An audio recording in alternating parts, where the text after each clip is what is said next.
메시지 성경 베드로 후서 1장. 나 시몬 베드로는 예수 그리스도의 종이며 사도입니다.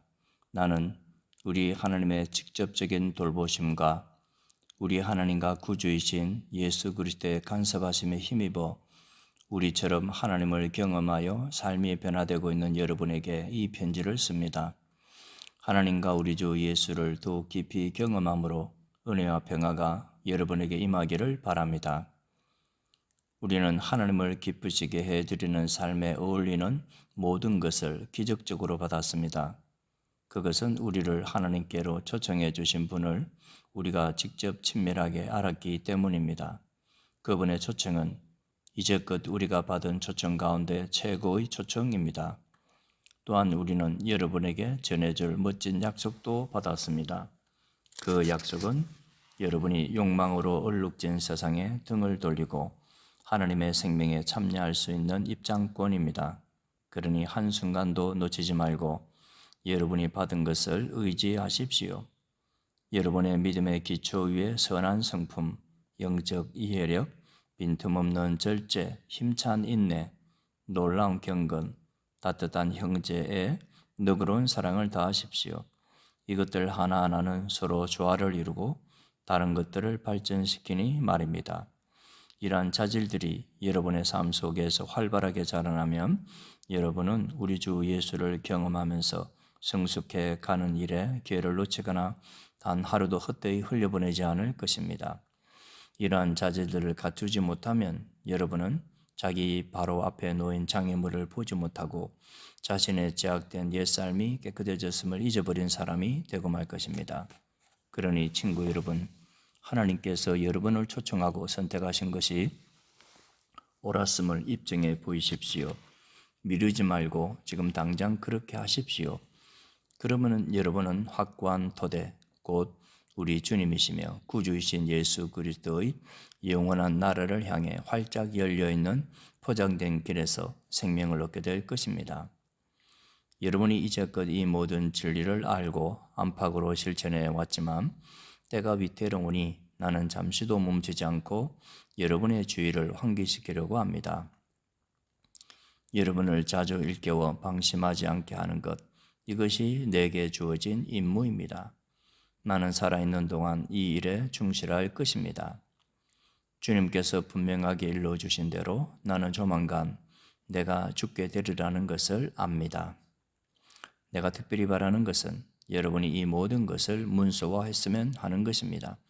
내가 이 세상을 떠난 뒤에도 여러분이 언제든지 찾아볼 수 있게 말입니다. 여러분도 알다시피 우리가 우리 주 예수 그리스도의 강력한 재림과 관련된 사실을 여러분에게 제시할 때 별에게 빌고 한 것이 아니었습니다. 우리는 이미 그 일을 미리 보았습니다. 하느님 아버지께로부터 빛을 받아 찬란하게 빛나는 예수를 우리 두 눈으로 똑똑히 보았습니다. 그때 장엄하고 영광스러운 분께서 이렇게 말씀하셨습니다. 이는 내가 사랑하는 사랑으로 구별한 내 아들, 내 모든 기쁨의 근원이다. 우리는 거룩한 산에서 그분과 함께 있었습니다. 하늘로부터 들려오는 음성을 우리의 두 귀로 똑똑히 들었습니다. 우리는 우리가 보고 들은 것을 확신합니다. 그것은 하나님의 영광, 하나님의 음성이었습니다. 예언의 말씀이 우리에게 확정되었습니다. 여러분도 그 말씀에 주의를 집중해야 합니다. 그것은 여러분의 어두운 시절, 곧 여러분의 마음속에 새벽이 와서 새벽별이 떠오르기를 기다리던 시절에 여러분이 만난 한 줄기 빛입니다. 여기서 꼭 명심해야 할 것이 있습니다. 성경의 예언은 사적인 의견을 제시한 것이 아닙니다. 왜 그렇습니까? 예언은 사람의 마음에서 꾸며낸 것이 아니기 때문입니다. 예언은 성령께서 사람들을 격려하여 하나님의 말씀을 전하게 할 때 생겨난 것입니다. 2장. 그러나 전에 백성 가운데 거짓 예언자들이 있었던 것처럼 여러분 가운데에서도 거짓 종교 지도자들이 나타날 것입니다.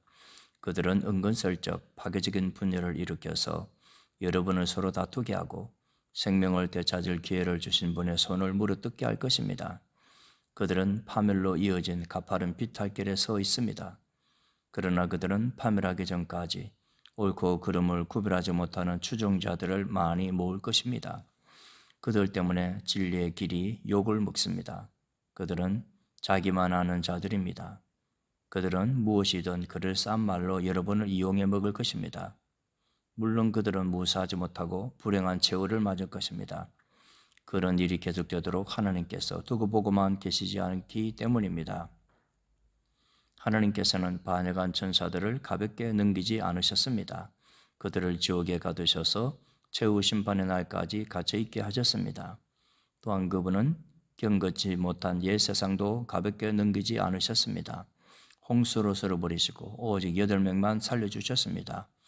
혼자서 의를 부리짖던 노아가 그 중 한 사람이었습니다. 하나님께서 소돔과 고모라 두 도성을 멸망시키기로 작정하시자 남은 것은 잿더미뿐이었습니다. 그것은 경건치 못한 삶에 빠져있는 사람 누구에게나 보내는 끔찍한 경고였습니다. 그러나 성적으로 더럽고 사악한 자들 때문에 몹시 괴로워하던 선한 사람 롯은 구원을 받았습니다. 저 의로운 사람은 날마다 도덕적인 부패에 둘러싸여 끊임없이 괴로움을 겪고 있었던 것입니다. 이처럼 하나님께서는 경건한 사람들을 악한 시련에서 건져내시는 분입니다. 또한 그분은 사악한 자들의 발을 최후 심판의 날까지 불 속에 붙들어 두시는 분이십니다. 하나님께서는 특히 더러운 생활 방식에 빠져서 정욕을 따라 살아가는 거짓 교사들에게 진노하십니다. 그들은 참된 권위를 멸시하고 간섭받기를 싫어합니다. 그들은 거만하고 자기만 아는 자들이어서 피조물 가운데 가장 빛나는 이들마저 서슴없이 헐뜯습니다. 모든 면에서 그들보다 뛰어난 천사들조차도 그런 식으로 거만하게 굴거나 하나님 앞에서 다른 이들을 헐뜯을 생각을 하지 않았습니다. 이들은 광야에서 태어난 사나운 짐승이며 먹이를 찾아 어슬렁거리는 약탈자에 불과합니다. 그들은 무식한 독설로 남을 파멸시키지만 바로 그 행위로 자신들도 파멸당하고 결국에는 패배자가 되고 말 것입니다. 그들의 악행이 부메랑이 되어 그들에게 돌아갈 것입니다.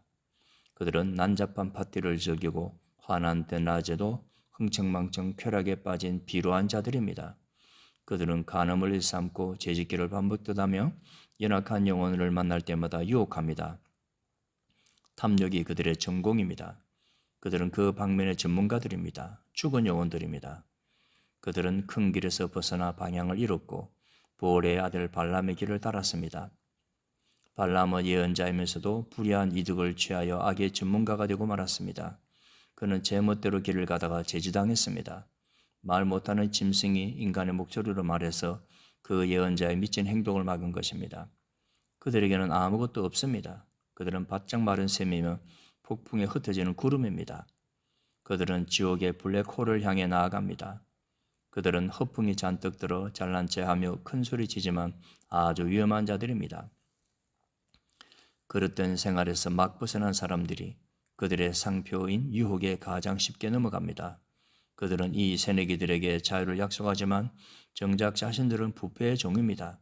그들이 부패에 빠져 있다면 실제로 그러합니다. 부패의 종노릇을 하게 되기 때문입니다. 그들이 우리 주님이시며 구주이신 예수 그리스도를 경험함으로써 제 구렁에서 벗어났다가 다시 예전 삶으로 되돌아가면 그 사람의 상태는 전보다 더 나빠질 것입니다. 떠났다가 되돌아가서 자기가 경험했던 것과 거룩한 계명을 거부하느니 차라리 하나님께로 난 고든 길에 들어서지 않는 편이 더 나았을 것입니다. 개는 자기가 토해놓은 곳으로 되돌아간다는 속담과 돼지가 말끔히 씻고 나서 다시 진창으로 향한다는 속담을 그들이 증명하고 있습니다. 3장 사랑하는 친구 여러분, 이 편지는 내가 여러분에게 두 번째로 쓰는 편지입니다.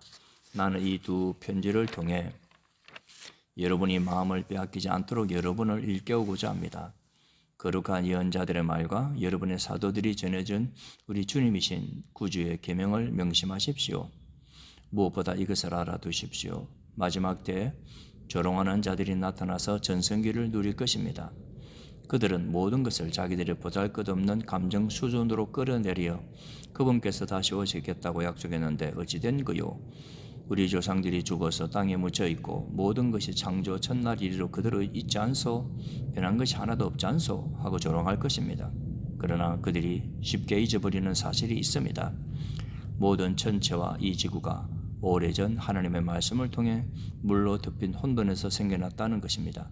그런 다음 하나님의 말씀이 다시 홍수로 혼란을 일으켜 세상을 파멸시켰습니다. 지금 있는 천체와 지구는 마지막 불심판 때 쓰일 연료입니다. 하나님께서 다시 말씀하실 준비를 하고 계십니다. 하나님을 못 오가는 회의로운 자들을 심판하고 멸망시키겠다는 신호를 보내고 계신 것입니다. 친구 여러분, 이 분명한 사실을 그냥 지나치지 마십시오. 하나님께는 하루가 천년 같고 천년이 하루 같습니다. 어떤 이들이 생각하는 것처럼 하나님께서는 자신의 약속을 더디 이루시는 분이 아닙니다. 그분은 여러분을 위해 참고 계십니다. 그분께서 종말을 유보하고 계신 것은 한 사람도 잃고 싶지 않으시기 때문입니다. 하나님께서는 모든 이들에게 삶을 고칠 수 있는 시간과 공간을 베풀고 계십니다. 그러나 하나님의 심판날이 닥칠 때에는 아무 예고 없이 도둑처럼 닥칠 것입니다. 하늘이 천둥 같은 소리를 내면서 무너지고 모든 것이 큰 화임에 휩싸여 분해되며 땅과 그 안에 이루어진 모든 것이 낱낱이 드러나 심판을 받을 것입니다. 오늘 이 세상에 있는 모든 것은 내일이면 없어지고 말 것들입니다. 그러니 거룩하게 사는 것이 얼마나 중요한지 아시겠습니까? 날마다 하나님의 날을 기다리고 그 날이 오기를 간절한 마음으로 바라십시오. 그 날이 오면 전체가 불타 없어지고 원소들이 녹아내릴 것입니다. 그러나 우리는 거의 알아채지 못할 것입니다. 우리는 다른 길을 바라보면서 하나님께서 약속하신 새하늘과 새 땅, 의로 뒤덮인 새하늘과 새 땅을 맞이할 것입니다. 사랑하는 친구 여러분, 여러분이 손꼽아 기다려야 할 것은 이런 것입니다. 그러니 순결하고 평화롭게 살아가는 최상의 모습으로 그분을 뵐 수 있도록 최선을 다하십시오. 우리 주님께서 오래 참고 계신 것은 구원 때문이라고 생각하십시오. 이 문제와 관련해 많은 지혜를 받은 이가 우리의 귀한 형제 바울입니다. 그는 자신의 모든 편지에서 이 문제를 언급하고 있으며 여러분에게도 본질적으로 같은 내용을 써보냈습니다. 바울이 편지에서 다루고 있는 것 가운데 몇 가지는 이해하기가 쉽지 않습니다. 자신들이 무슨 말을 하는지도 모르면서 무책임하게 떠드는 사람들이 그 편지들을 함부로 왜곡하기도 합니다. 그들은 성경의 다른 구절에 대해서도 그렇게 하다가 스스로를 파멸시키고 있습니다. 그러나 친구 여러분, 여러분은 이미 훈계를 잘 받았습니다. 자기 마음대로 떠드는 불의한 교사들로 인해 발을 헛디뎌 넘어지는 일이 없도록 정신을 바짝 차리십시오. 우리 주님이시며 구주이신 예수 그리스도의 은혜와 그분을 아는 지식 안에서 자라가십시오. 영광이 이제부터 영원토록 주님께 있기를 바랍니다. 아멘.